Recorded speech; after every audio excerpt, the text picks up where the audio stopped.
Ladies and gentlemen, good day and welcome to the EFC1 Limited Q2 and H1 FY26 earnings conference call hosted by MUFG In Time India Private Limited.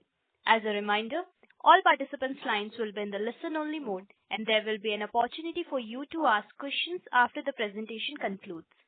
Should you need assistance during this conference call, please signal an operator by pressing star then 0 on your touchtone phone. Please note that this conference is being recorded. I now hand the conference over to Ms. Kasturi Basu from MUFG In Time. Thank you and over to you, Ms. Basu. Thank you, Hina. Good morning, ladies and gentlemen, and welcome to Q2 and H1 FY26 earnings conference call of EFC India Limited.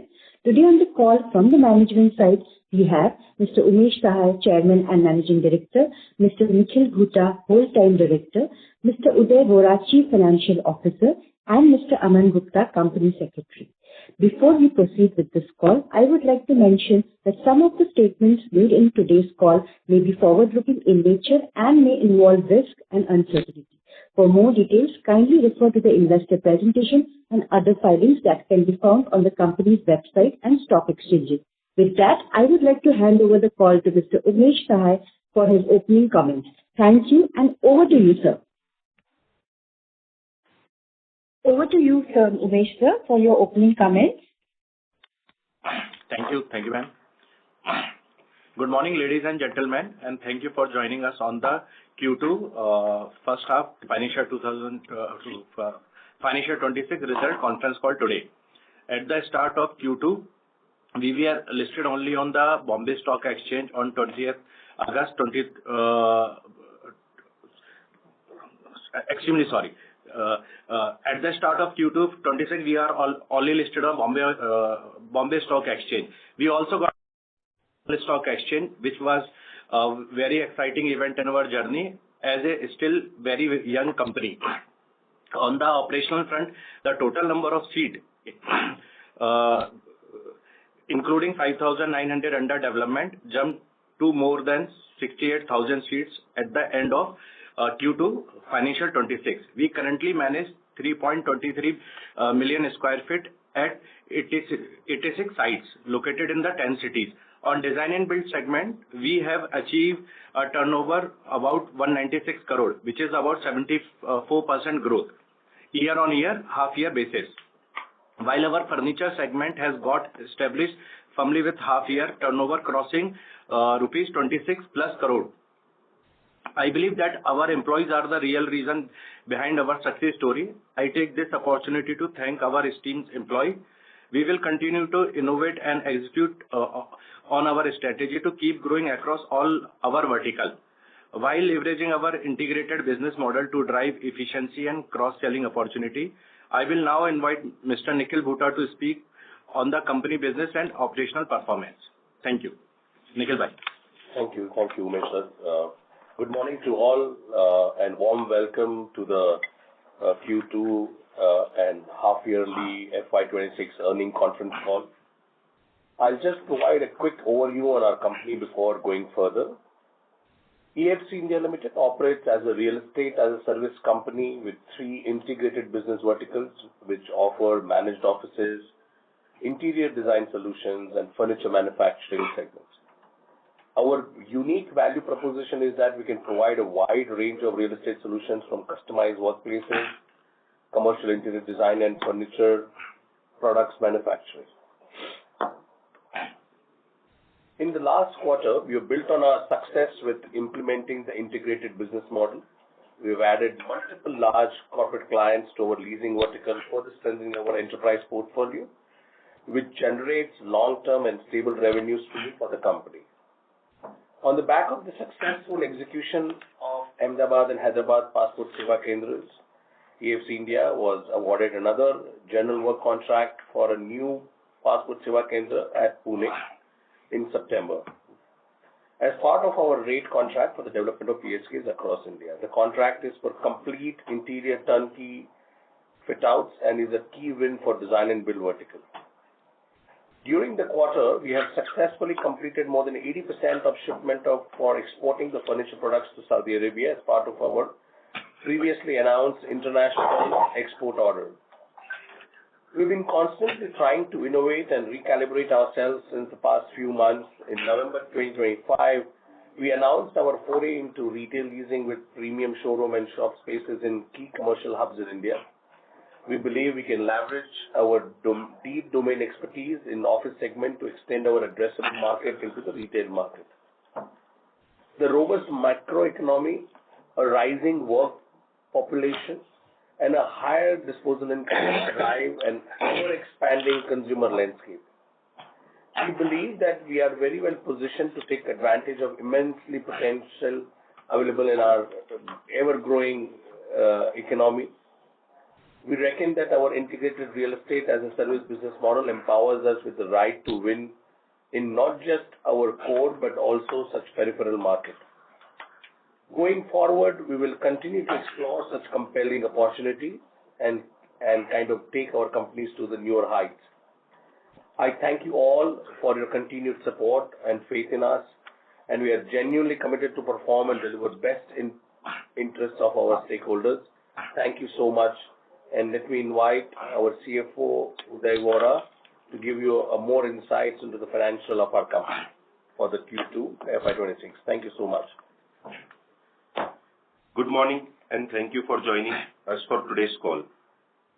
In Q2 FY26, our consolidated revenue from operations grew at a robust pace to reach INR 2,546 million on the back of broad-based growth across segments. EBITDA improved to INR 1,108 million, which was a jump of 40% year-on-year. In half one of FY26, our revenue from operations grew by 76.6% year-over-year, while EBITDA jumped by 69.4% year-over-year. Our stellar growth was achieved on the back of strong demand momentum across all our segments. Rental grew by 61% year-over-year, while interior jumped by 74%. Moreover, furniture vertical added to top-line growth during this period. The net profit almost doubled during the first half of FY26 when compared on a year-over-year basis. We believe we are fully well positioned to deliver strong growth going forward as all our verticals deliver strong growth, showcasing the robustness of our business model. We believe that as an integrated real estate as a service player, we have immense opportunities ahead of us, which we will continue to explore. With that, I will conclude my commentary on the recent quarter and half-year performance. I will now request the moderator to open the floor for questions. Thank you. Thank you very much. We will now begin the question and answer session. Anyone who wishes to ask a question may press star and one on their touchtone telephone. If you wish to remove yourself from the question queue, you may press star and two. Participants are requested to use handset while asking a question. Ladies and gentlemen, we will wait for a moment while the question queue assembles. The first question is from the line of Sahil Sharma, an individual investor. Please go ahead. First of all, congratulations to everyone for another wonderful quarter. My first question is that when we are entering this retail space, what is our strategy there? Will we just lease the complete mall or whatever from a builder and then give individual shops to individual people, or what's the strategy? Another important thing I wanted to understand that unlike office spaces, what I've seen with malls is that as newer and better malls get built, it also becomes harder to sell mall space. That if let's say today there is a mall but a better mall comes up, the older mall becomes harder to sell. So I'm also wondering will we basically be able to adjust there properly, and will similar kind of mechanics play out there as it's playing out in offices? Thank you, Sahil, for your wishes. And coming to your question, Sahil, at the outset, we are not getting into the mall management per se. What we are getting into is basically tying up and partnering with large corporates who have kind of retail chains across India. And we are kind of helping them to kind of expand rapidly with our ability to not just lease, identify the right property for them, because you understand for retail businesses, opening the right stores at the right location is very critical. So our ability to source the property and also our ability to do the design and build at a quick turnaround time and doing it across India, because as you understand that we have now a complete integrated business model where we have the ability to identify properties, the ability to design and build with a quick turnaround, and also to provide the necessary furniture which is required to, kind of operate such places efficiently. So what we are trying to achieve is partner with such large retail established brand and also trying to kind of help them expand while getting a steady revenue for our businesses. So we are not going to get into mall management per se, but we are going to get into helping the large corporates in retail expansion in their own businesses. Only we'll be targeting those shortlisted clients who have a strong growth trajectory and are also growing well with their existing business models. I hope I've tried to clarify that question, Sahil. So if I understand the model, it would be similar to office where you will lease it. So why not, let's say there's a Tata showroom for cars. Why will they not lease it directly from the landlord? No, so listen, like I said, today the entire logic behind getting into leasing model is also from their point of view going capex light, right? They want to focus on their core businesses, correct? And that is where we are trying to come in and pitch in. We are not trying to kind of get into a situations of getting into managing their businesses.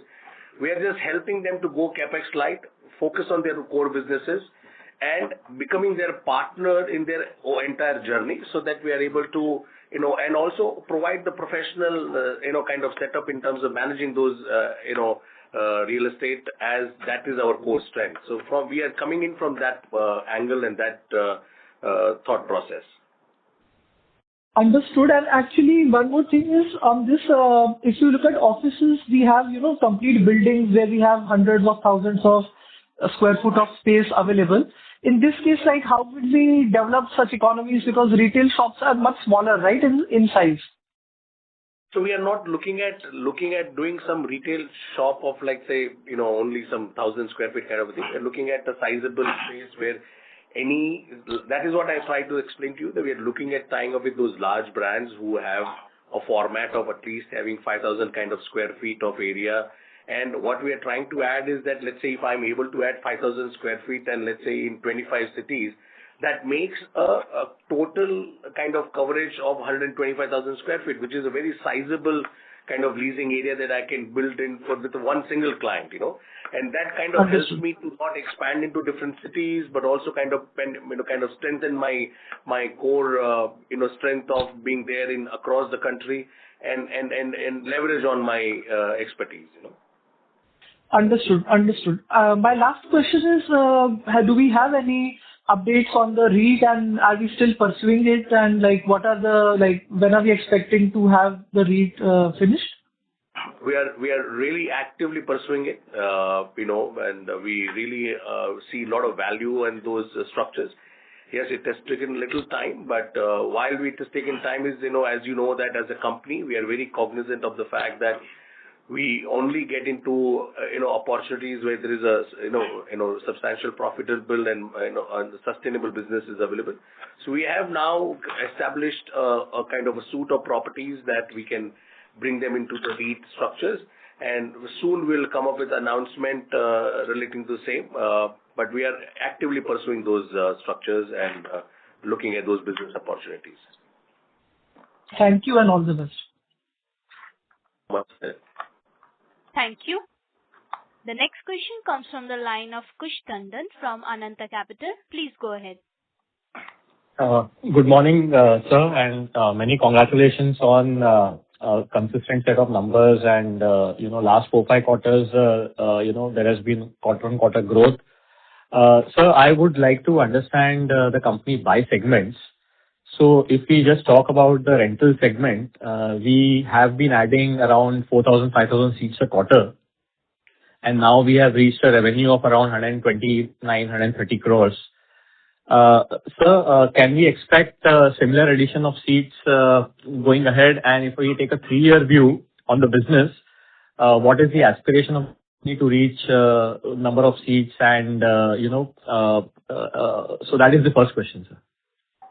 Thank you so much, Kush. And as we've been kind of targeting, it is that we are trying to add on an annual basis about 20,000 seats plus to our portfolio. So on quarterly basis, as you can see, that we are trying to add roughly about 5,000 plus here and there kind of seats on quarter basis. And that is the kind of target that we want to really work with. Yes, I mean, I won't be able to kind of give you an exact estimate into the future years, but, what I'm trying to, as an organization, achieve is that, we add at least 20,000 plus or minus seats. They're looking at the business, looking at the market right now, and looking at the penetration that this business model is doing in the market and for the large corporates. We believe that adding 20,000 seats is fairly reasonable to achieve in a year.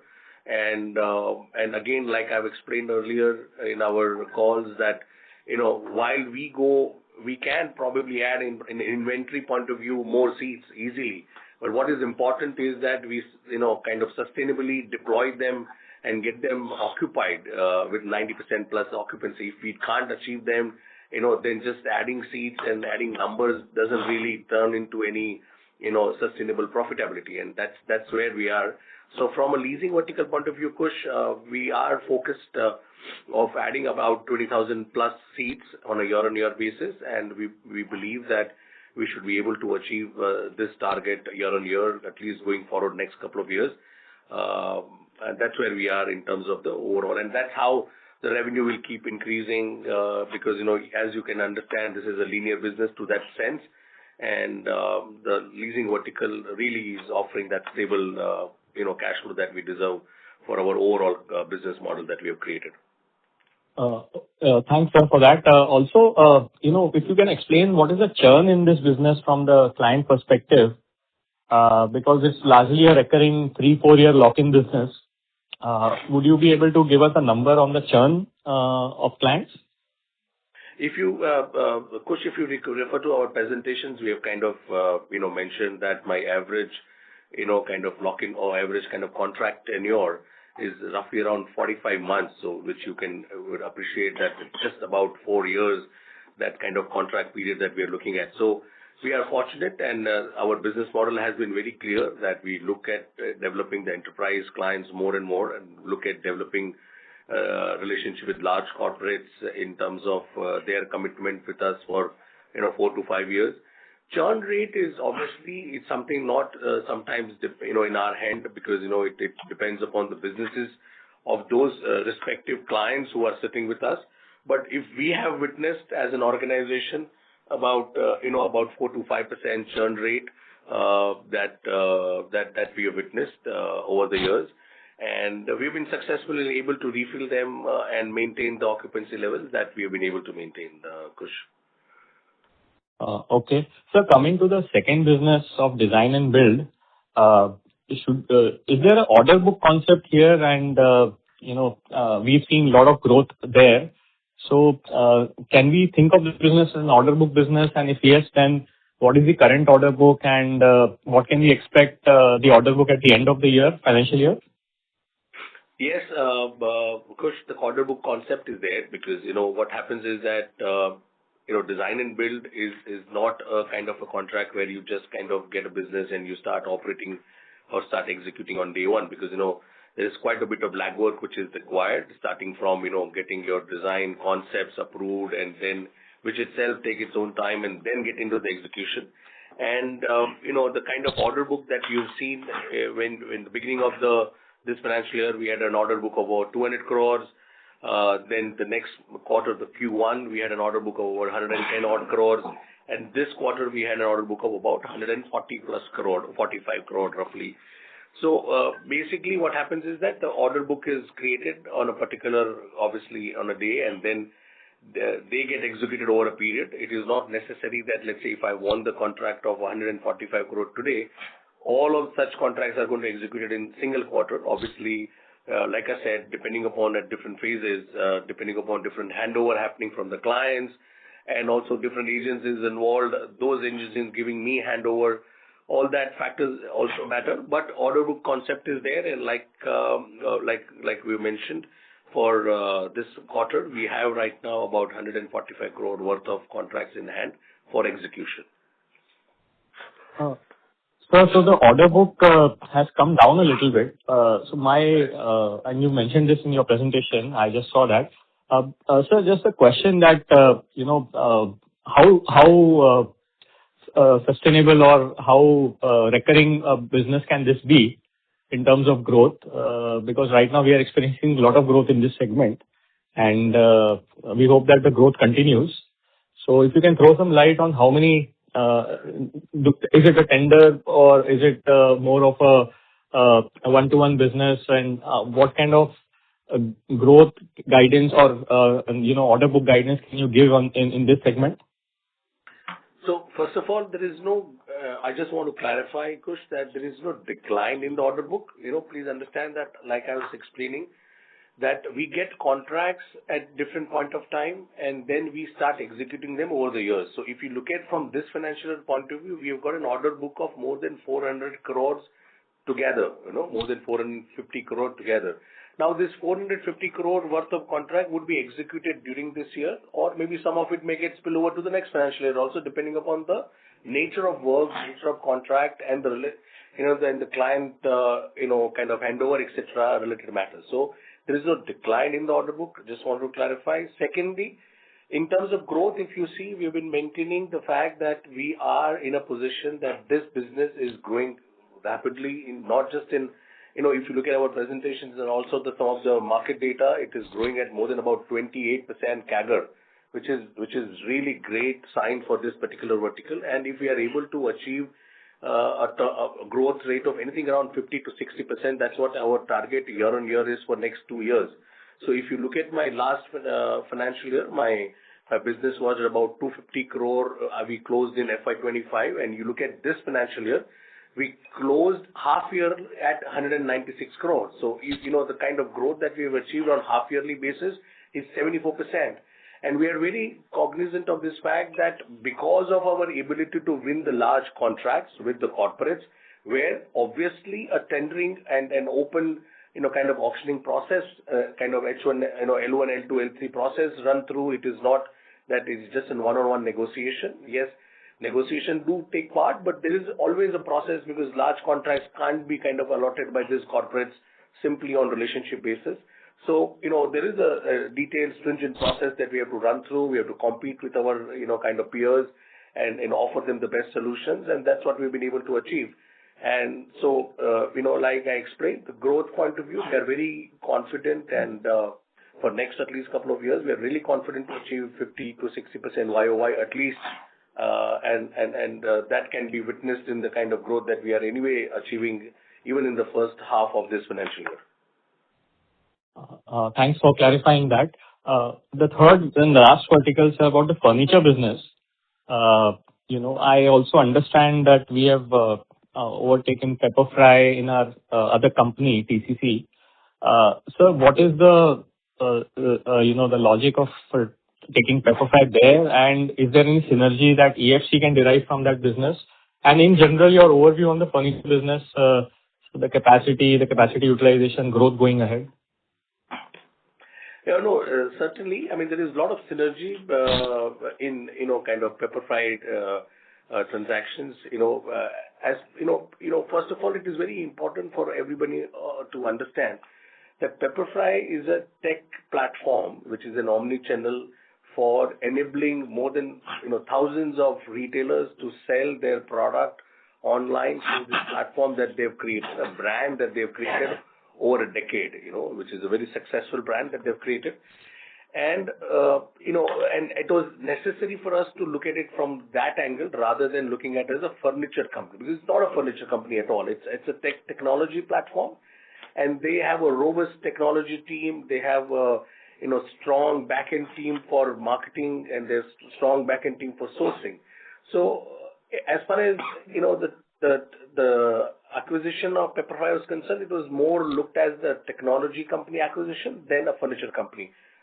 Secondly, with regards to the synergy which is possible with EFC is concerned, 100% there is a synergy possibility because, today, me as an Egg Design, who is a manufacturer of the kind of furniture I have an ability now to access this platform myself and list my product on this platform and also try to kind of sell through this platform rather than getting in B2C segment myself. Secondly, the Pepperfry has got a lot of physical presence across the country.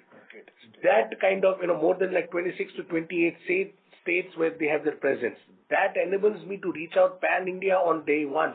If I'm able to get into a synergetic relationship with Pepperfry, I have now ability to put across 8 designed products across these 28 states on day one.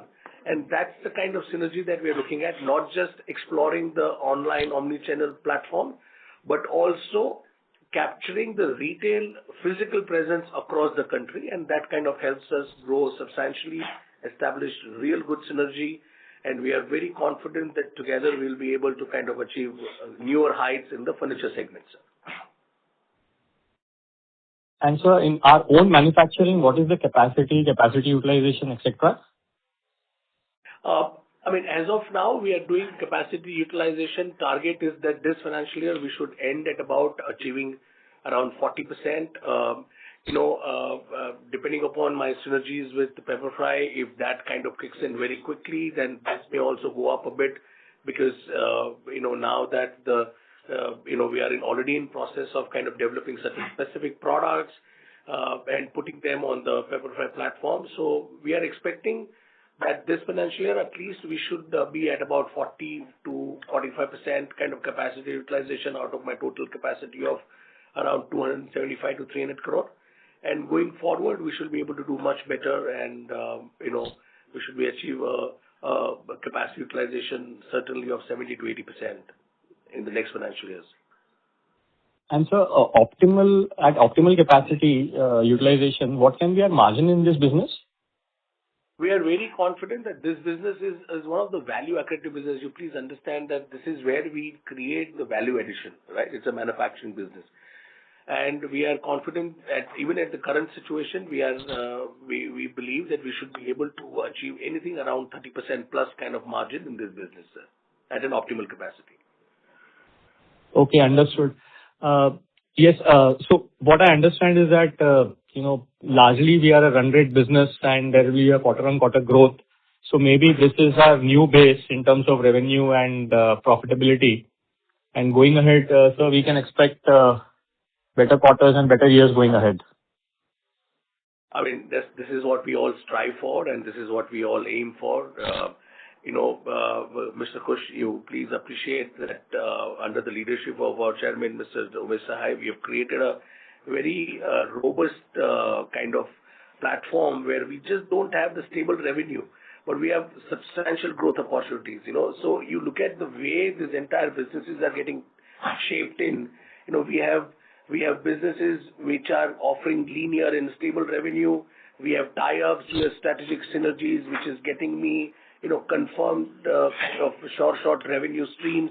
So we are getting into a model which is not just stabilizing my revenue streams, but also able to capture the growth opportunity available in those sectors.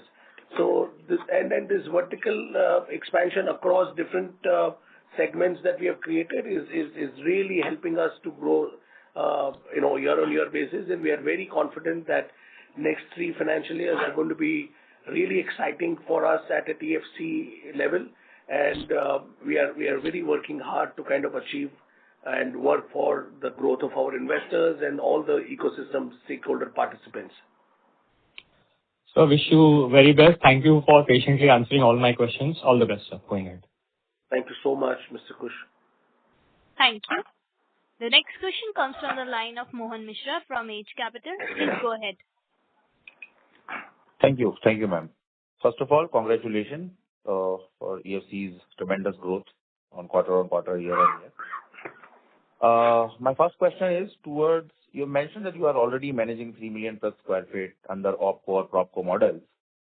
How does this reflect in your debt structure and return on equity? And then, is there any way forward or plan you have a model which can contribute to margin expansion in the coming years? Thank you so much, Mr. Mishra. And yes, this model certainly helps. it gives me a lot of pride, as the first generation entrepreneurs. We've been able to kind of also get into situations where we are able to implement an OpCo-PropCo model, because, to acquire and own substantial real estate is not an easy task, as you could appreciate. Again, like I said, since about more than a year, our chairman has been very clear that we want to create this model, and we have created different structures to achieve this.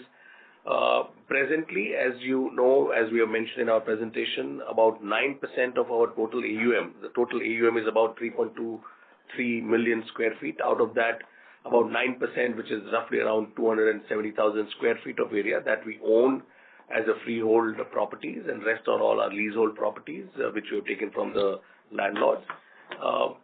You would appreciate that when I have the properties under my own ownership, my margin profile increased substantially, because I don't have to pay rentals, I don't have to go for escalations.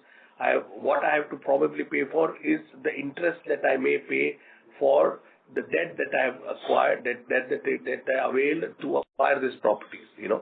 So in terms of margin profile, it helps me significantly, and you can see in the overall margin profile of my leasing business. So one of the critical reasons for better margin sustaining ability for us is that right now about 9% of my portfolio is under ownership, and that is what we are trying to achieve it to up to 20%. And understand, if from 9%, if I'm able to take it to up to 20%, then for 20% of my property, I'm not required to pay rent, but I just required to pay interest to the extent I have taken the debt or the borrowings that I've availed. So that kind of significantly adds on my bottom line, my margin. In terms of debt profile, yes, most of this property, we do about 20% to 15% of margin that we need to give to the banks and the financial institutions to acquire such properties. Balance is obviously funded through these banks and financial institutions. You would appreciate again that these assets generate a lot of lease revenue, and we as a group also has substantial free cash flow from the lease revenue available.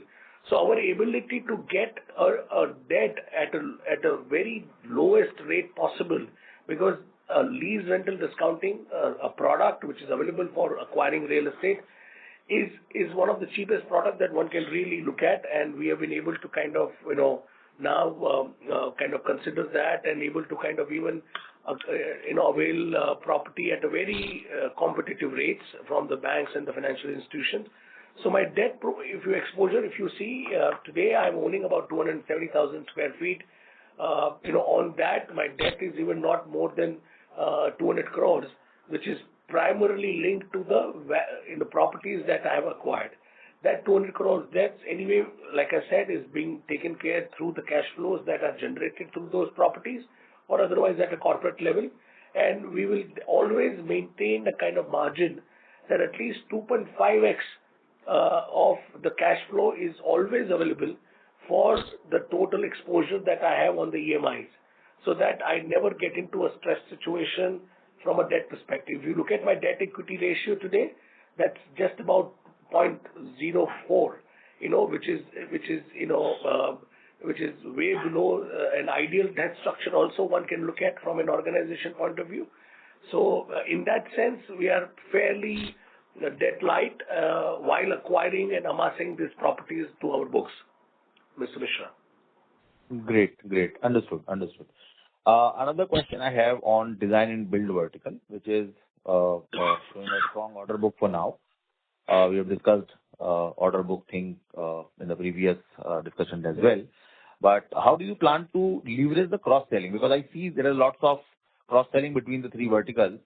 Can it accelerate your growth?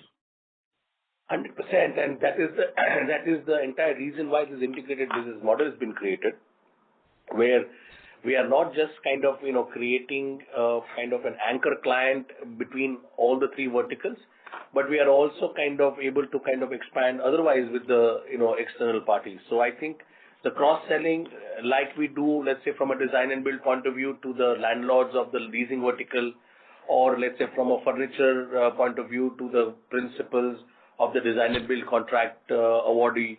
So, this cross-selling is very, very kind of a part and parcel of our entire business model, and that gives us a stable contract and stable revenue, committed businesses across, and also allows us to take those, opportunities where we can expand rapidly, without really worried about, doing the break-even at each vertical. So that kind of gives us a lot of freedom because we have that stability added to each vertical, and hence we are able to grow substantially under each vertical, Mr. Mishra. Thank you. My last question is, in next 3 years, how should us investors define EFC? A managed workspace platform, a design and build powerhouse, or something else? Mr. Mishra, I mean, that's an exciting question for all of us because, we keep inventing, reinventing ourselves over the quarters, as you can probably see the way we are growing. But our like I said, our MD's vision is absolutely clear that we want to grow as a real estate, as a service company. We want to establish the complete ecosystem for the real estate solution providing as our offering. And under all the three verticals, we don't distinguish between them. We see them as one. We would like to see them as one, and we would like investors also to tag us as a real estate as a service company, a unique proposition that we have created, a unique business model that we have created, and look at us in that light, rate us in that light, give us the value proposition in that light, and kind of be with us, support us over the years, please. Great. Thank you so much. Thank you, sir. Thank you. Thank you. The next question comes from the line of Vandit from Sage One Investment. Please go ahead. Good morning, everyone. Two questions. First on the... Sorry to interrupt. Vandit, you are not audible to us. You need to increase your volume from your end. Am I audible now? Yes, you are. Yeah, two questions. First on the leasing business. So in our presentation, I see two figures. One is around 68,200 seats, and the other is around 56,000 seats, 90% occupancy. So could you help me bridge these two numbers and also help me tie up the inventory and under development seats that we have mentioned around 6,000? So if you could help me tie up those numbers. Yeah, surely. I mean, basically, when we talk about the total number of seats, which is like I mentioned, that it was 68,241. That is the seats which are total capacity available at our on the leasing vertical side. Out of which roughly around, let's say, 55,924 seats are the seats which are presently getting billed, where my customers are sitting and I'm billing them, right? So the difference of roughly about 5,900 seats is a kind of a difference which is towards the capacity under development. Which is, what do I mean by capacity under development? Is where the construction work is going on and the handover is expected in next let's say 30 to 45 days, and then there is an inventory of 6,400 odd seats, which is the kind of total number of seats which are contracted for, but where the development work is yet to start. So if I break down the complete thing, you have to do the three additions. 55,924 seats are the build seats. Then there is about 5,900 seats which are capacity under development, and then there is an inventory of about 6,417 seats. Okay, so all this put together becomes about 68,241 seats, and that's how. And the vacancies is created based on the inventory and the build seat. Okay, so that's how the equation works, please. So if I may put it that way, 55,924 is the operational seats right now?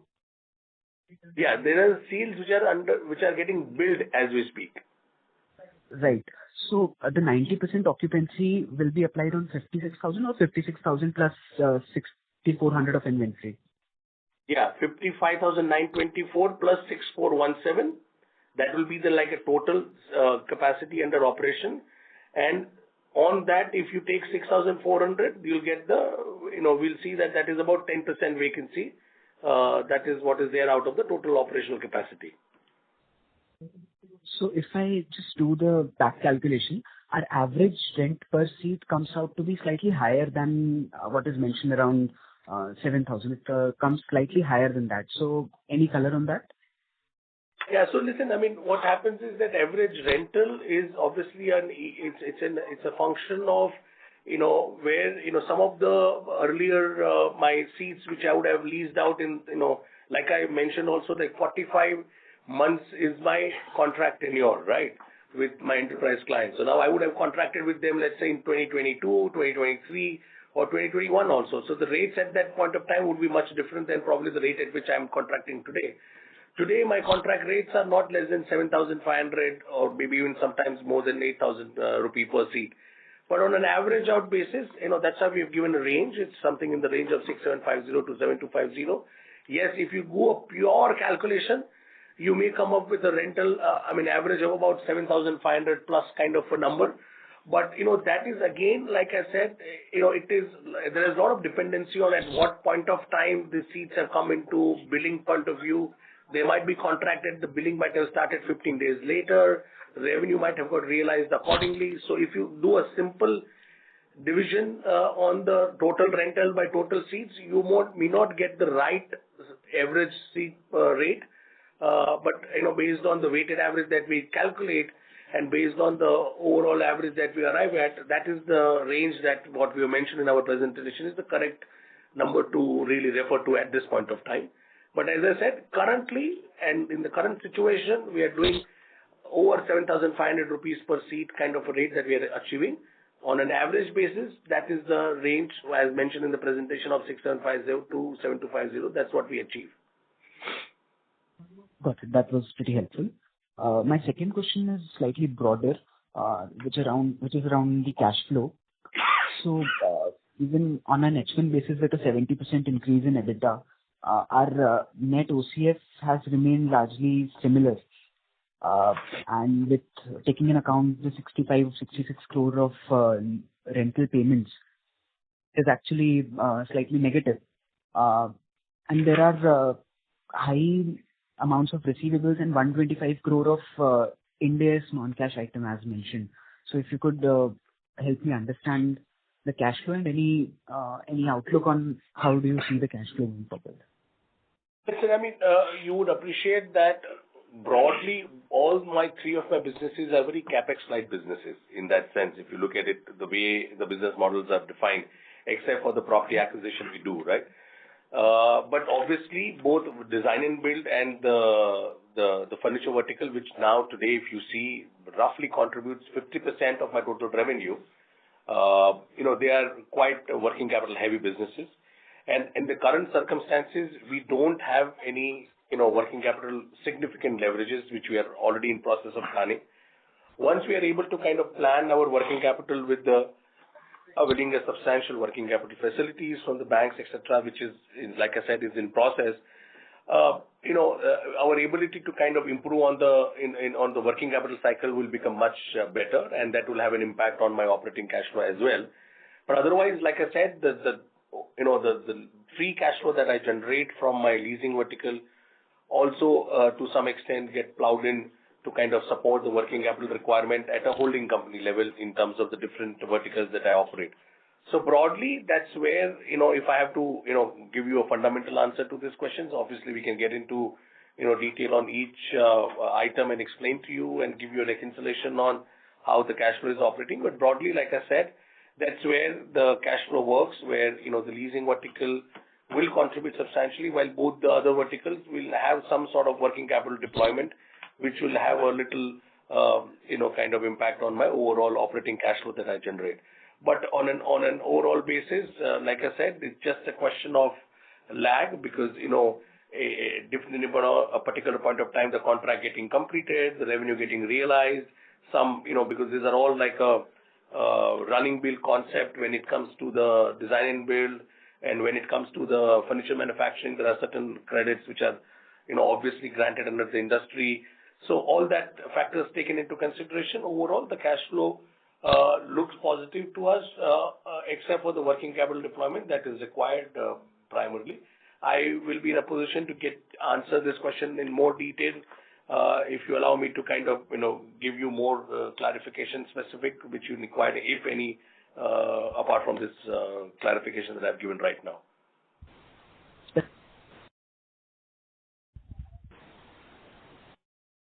Thank you. The next question comes from the line of Nikhil Gara from Abacus AMC. Please go ahead.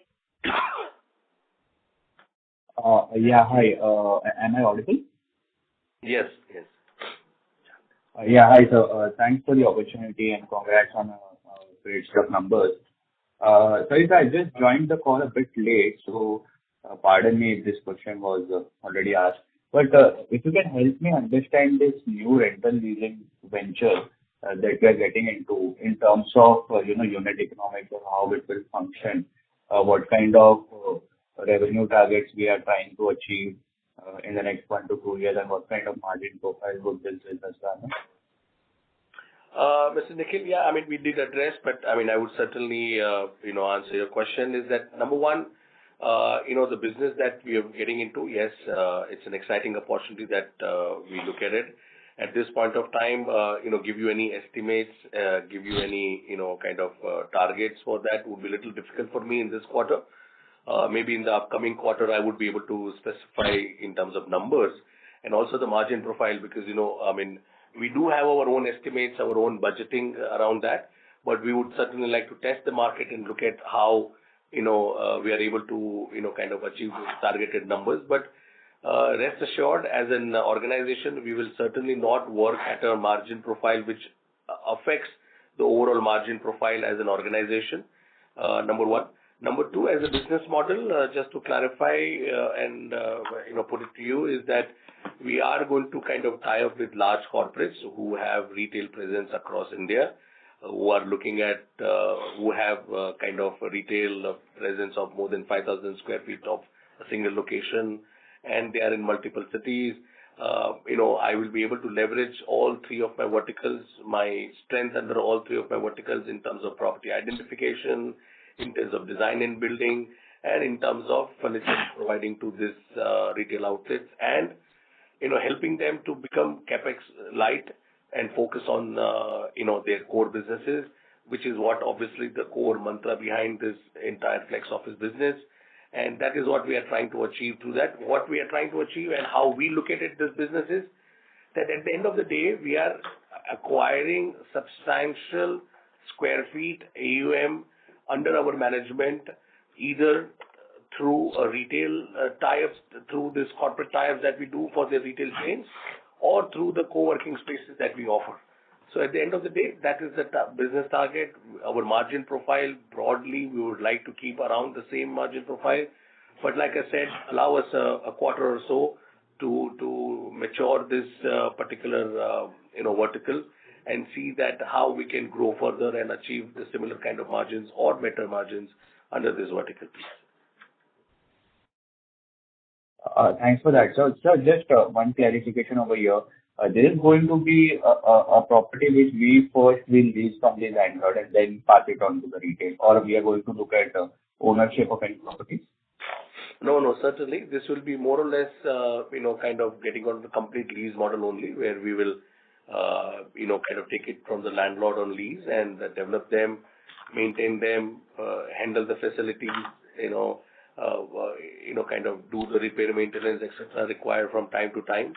And that's what we'll do. Certainly, we'll not look at to begin with on ownership model, as we have done in our all other different business verticals, that our capex exposure would be limited. And we'd rather kind of focus on facility side and providing the complete solution to them so that they can focus on their core business. Understood. So secondly, just another clarification.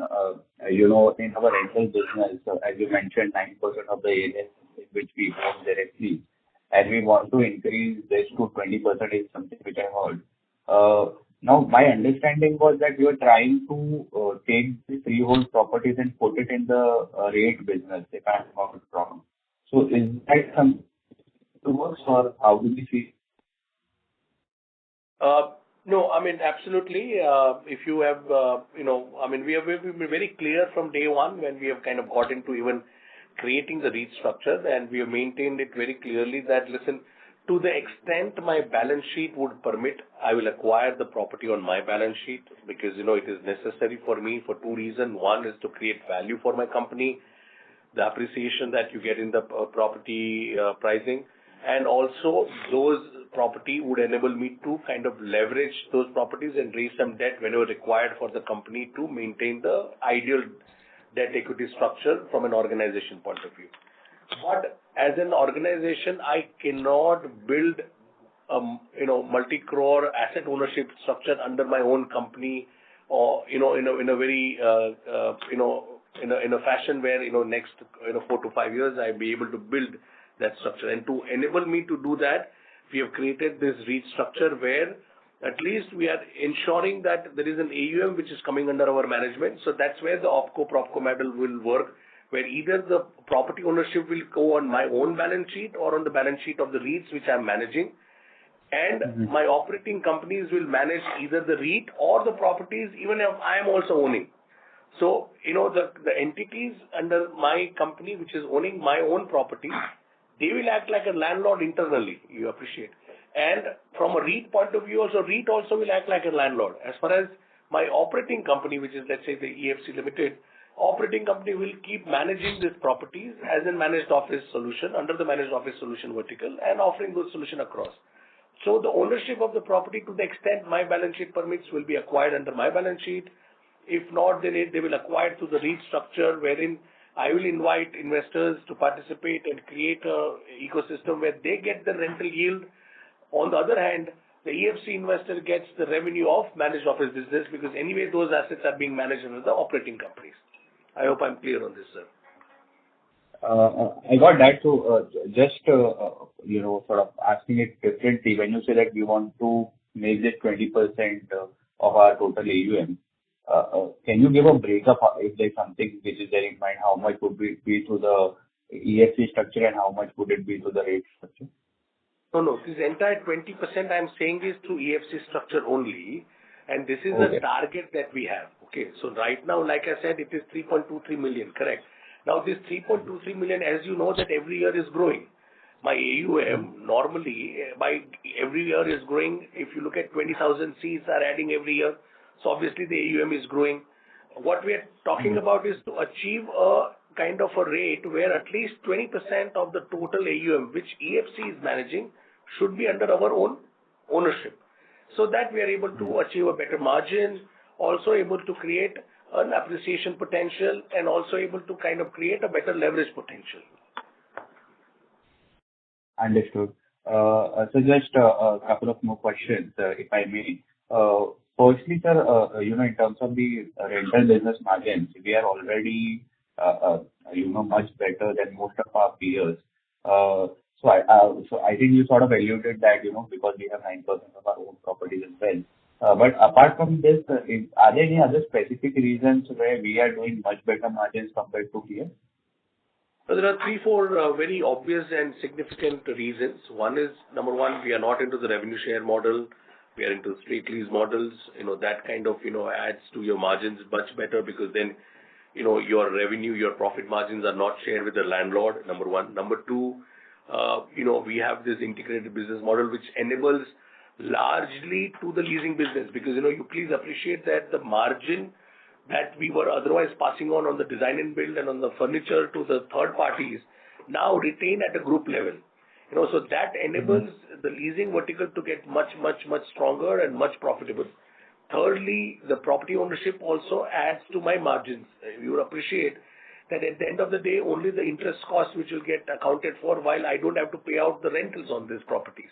And that kind of adds to obviously the bottom line and the margin. So, some of these factors put together really help me to improve my margin much better.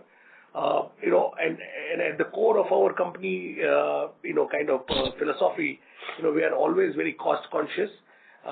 You would appreciate as a first generation entrepreneur, we were always in scarcity of kind of having an free cash flow or, free flow of funds from, only with the grace now that, we've got such strong investors with us that we are kind of backing us. But otherwise, we have been always conscious of the fact that the cost control is one of the most significant aspect, and that also adds up to my margin profile overall. So I think these 4 or 5 factors significantly contribute. I mean, I can list down many, but I mean, on a fundamental level, if I have to kind of tell you, these are 4 or 5 points which really can add up to a margin profile of 10% plus minus easily than the peers that may be operating in the market. Understood. And so one last question. Your design and build margins for the quarter, we've been doing, while it's been a bit volatile across quarters, but I think we're fairly safe to assume that we can do 20 and 28% margins is what is visible. But now this quarter we are at 24%. So any specific reason? No, I mean, Mr. Nikhil, I've always explained that it depends upon the nature of business contracts that we have been executing in that particular quarter. So obviously that is one of the significant reasons. But on an overall basis, like we know that we will be able to maintain, the margin profile that we've been maintaining in a particular quarter because of certain specific type of. So this, if you can see also that there is a jump in my indirect cost also on other expenses also. And that is also attributable to certain specific type of expenses that I had to incur for this new contracts that I was executing under the design and build, and which had a little pressure on my EBITDA from the design and build vertical, which is kind of, which would definitely not be a consistent phenomena because this is a very typical nature of certain contracts that we executed. We executed certain energy sector businesses where the certain specific requirements were there, some specific skill sets were required to be acquired. And once we have acquired it, now I don't need to acquire it again and again. And that, in a way, if you look at it, this is kind of a one-time expenses, but from an accounting point of view, I could not classify it like a one-time expenses, and hence I need to consider it under our overall, other expenses and the jump and hence the pressure on the EBITDA for this quarter on the design and build vertical margins. Right. So the sustainable margins are 25-26% in this business. Absolutely. Great. Thank you so much and all the best. Thank you. Thank you so much, Mr. Nikhil. Thank you. The next question comes from the line of Ayush Sabu from Choice Institutional Equities. Please go ahead. Yeah, congrats on a great set of numbers.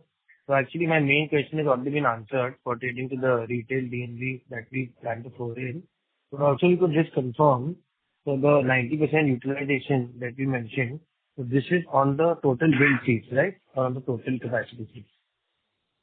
No, the total operational seats. So the 90% is the total operational seats, which is, let's say, 55,924 plus 6,417 the inventory. So that is roughly around, let's say, around 62 plus kind of thousand seats. On that, if you calculate, you will achieve the number of 90% plus occupancy. Okay, so the total billable seats plus the seats and inventory, the total seat capacity is 90%. That is the. Yes. Okay. And also, do we still maintain a 400 crore turnover among a guidance to the DNV vertical, or do we see any upside relating to that? Any possible upside?